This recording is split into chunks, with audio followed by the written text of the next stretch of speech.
اور پاکیزہ بیویاں ہیں، اور سب سے بڑھ کر اللہ کی خوشنودی۔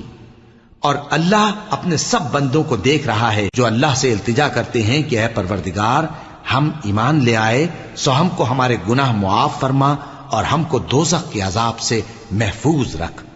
یہ وہ لوگ ہیں جو مشکلات میں صبر کرتے اور سچ بولتے اور عبادت میں لگے رہتے اور نیکی میں خرچ کرتے اور اوقات سحر میں گناہوں کی معافی مانگا کرتے ہیں۔ اللہ تو اس بات کی گواہی دیتا ہے کہ اس کے سوا کوئی معبود نہیں، اس حال میں کہ وہ انصاف کا حاکم ہے، اور فرشتے اور علم والے بھی گواہی دیتے ہیں کہ اس غالب حکمت والے کے سوا کوئی لائق عبادت نہیں۔ دین تو اللہ کے نزدیک اسلام ہی ہے، اور اہل کتاب نے جو اس دین سے اختلاف کیا تو علم حاصل ہونے کے بعد آپس کی ضد سے کیا،